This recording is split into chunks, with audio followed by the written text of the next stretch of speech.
Bien, es un placer para mí participar en este evento del Colegio Mexicano de Urología en representación de la Sociedad Internacional de Urología y mi nombre es Rafael Sánchez Salas y vamos a hablar en cáncer de próstata localizado, a quién debemos tratar.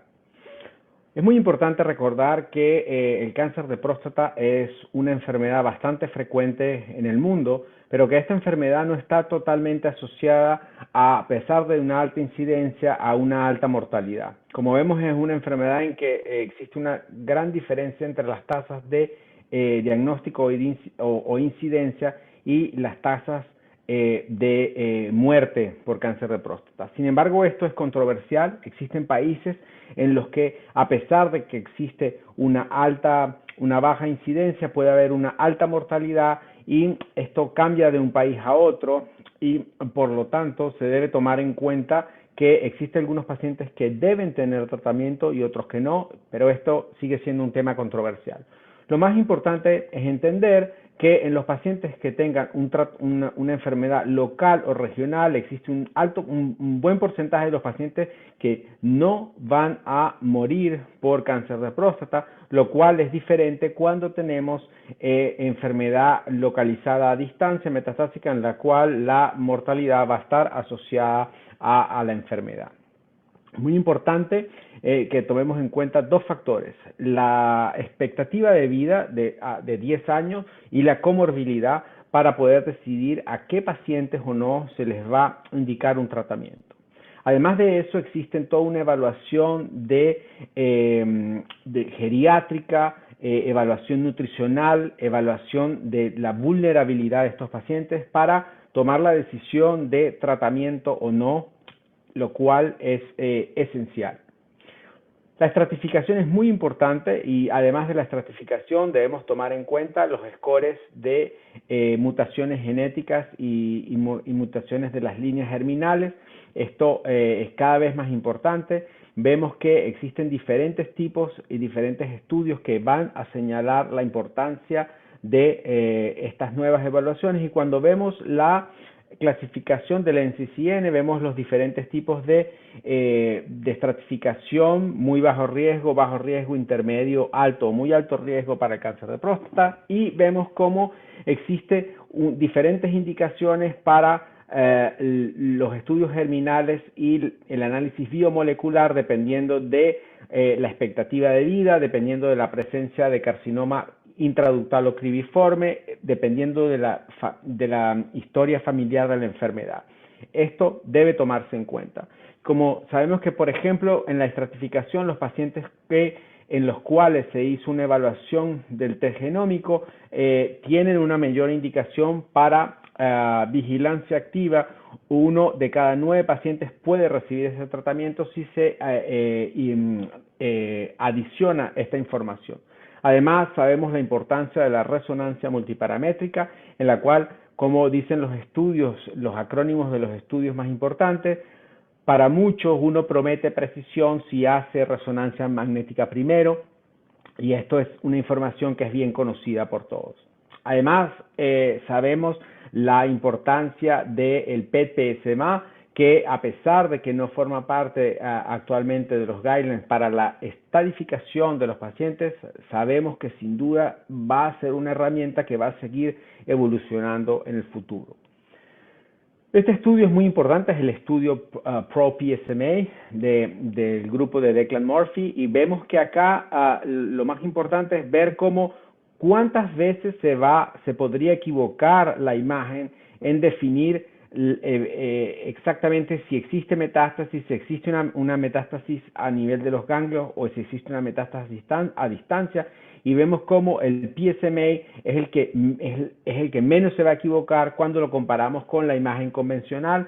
Esto nos da que en un nivel alto de evidencia el PSMA es más específico para estadificar a los pacientes con cáncer de próstata. Entonces tenemos lo primero, los pacientes con bajo riesgo. Estos pacientes pueden ser tratados con vigilancia activa o con watchful waiting. Sabemos que las diferentes series de vigilancia activa tienen unos resultados de cáncer específico que son bastante altos y muy buenos.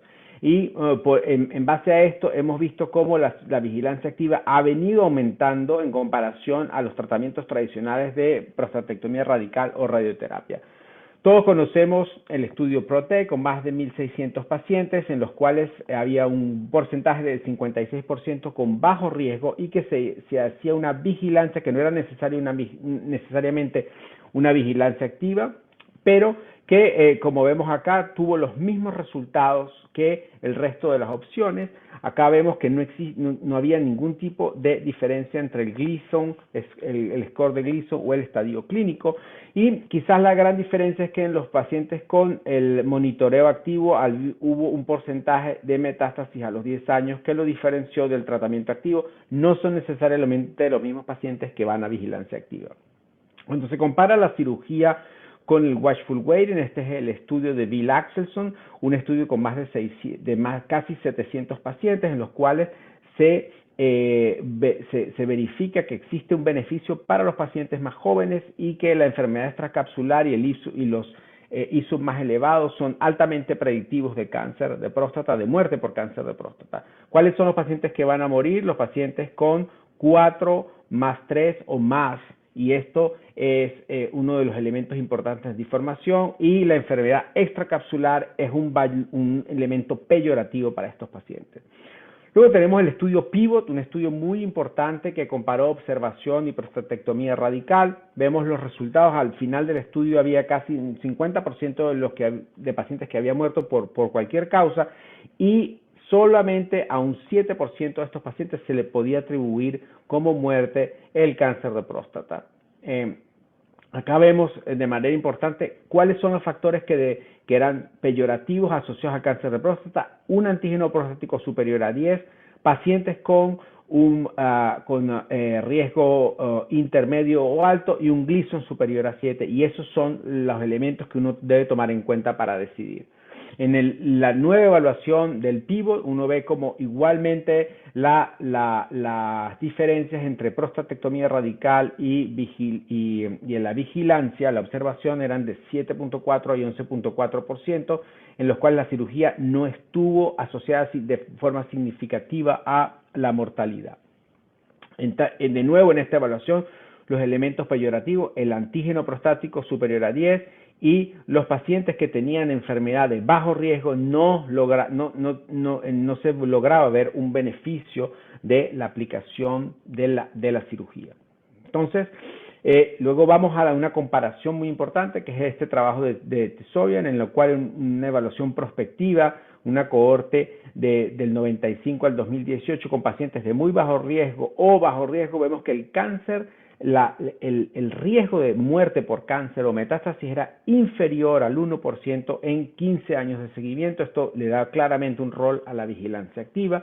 Vemos los números a los 5, a los 10 y a los 15 años, y que son claramente, tienen algún beneficio incluso para pacientes con Gleason 3 más 4, menos importante para los pacientes de Gleason más elevado. Lo más importante es que estos pacientes que son tratados van a tener consecuencias, y estas consecuencias, como ven aquí en este Pentagon plot, no son las que uno cree que cuando se realiza cirugía o algún tipo de tratamiento como radioterapia, y son totalmente comparables a la vigilancia activa. Entonces, este estudio de Giorgio Gandaglia muestra como si evaluásemos los pacientes más recientes con los mismos criterios del PROTECT, 30% de estos pacientes serían excluidos porque los pacientes tienden a tener algún tipo de enfermedad mucho más agresiva, y hay una migración del estadio que reversa hacia una enfermedad muy agresiva que no podemos olvidar, y por eso es la importancia en la selección de estos pacientes. En los pacientes de bajo riesgo vamos a tener las opciones de vigilancia activa, prostatectomía radical y radioterapia, que todos conocemos.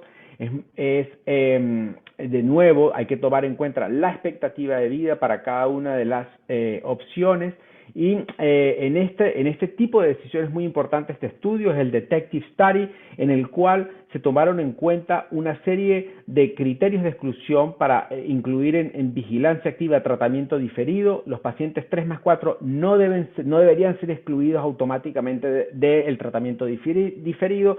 Los pacientes con un antígeno superior a 10 no deberían ser excluidos automáticamente de un tratamiento diferido, y se debe evaluar la densidad del PSA, y los pacientes con T2B clínico no deberían ser excluidos automáticamente de un tratamiento diferido. ¿Y por qué es esto? Volvemos al estudio de Bill Axelson, y en este estudio con 29 años de seguimiento vemos como los pacientes con 3+4 hasta 3+4 tenían una evolución bastante favorable en comparación a 4+3 o más. Y sin embargo, es importante recordar que existen pacientes en el que cualquier porcentaje de Gleason 4 va a ser peyorativo.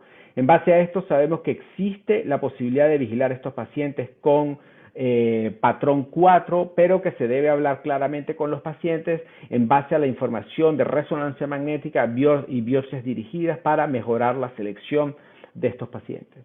¿Qué pasa en los pacientes con bajo riesgo? Seguimos con las mismas opciones: prostatectomía radical, radioterapia o las opciones terapéuticas fuera de la cirugía.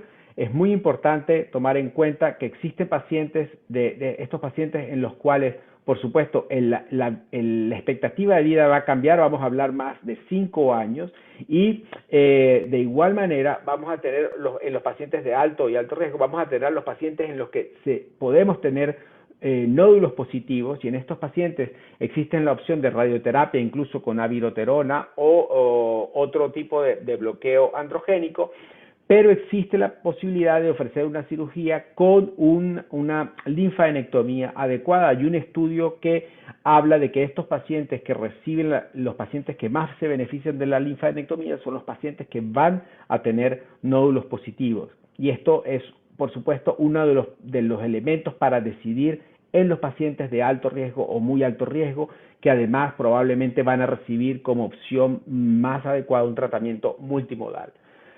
Lo más importante es que esta es una población que sigue siendo muy heterogénea, y que se debe tomar en cuenta que además de la decisión o las opciones que tenemos para estos pacientes desde el punto de vista médico, se debe ofrecer al paciente o se debe presentar al paciente la información para que el paciente participe activamente en la decisión desde el punto de vista del cáncer, del control del cáncer, y además del tratamiento de los probables efectos colaterales que pueden estar asociados a esta situación. Entonces existen las recomendaciones versus los potenciales beneficios versus las expectativas de cada uno de estos pacientes para tomarse la decisión específicamente en estos pacientes de alto riesgo.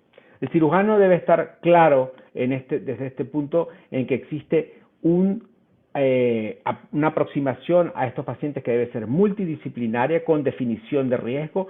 Se debe tomar en cuenta la expectativa de vida, el estado del paciente y las comorbilidades. Se debe aplicar los test el germline testing. La imagen sigue siendo de gran importancia, y cuando se hace la cirugía se debería hacer una cirugía de la mayor seguridad posible. En el tratamiento del cáncer de próstata, lo que debemos recordar es que es una enfermedad bastante heterogénea. Se debe personalizar el tratamiento, debemos tratar lo máximo que este tratamiento sea personalizado. La imagen y los biomarcadores forman parte del armamentario que tenemos ahora. Se debe tratar de controlar la enfermedad más que curar a todos estos pacientes, curar entre comillas a todos estos pacientes a cualquier precio. Por lo tanto, el trabajo en equipo es esencial. Se deben tomar en cuenta los resultados funcionales y discutir con el paciente lo que él espera de estos tratamientos, y entender que lo más importante es la biología de la enfermedad, porque más allá de las técnicas, es la biología lo que va a definir los resultados de tratamiento, cual sea que vayamos a aplicar. Y con esto, muchísimas gracias por su atención.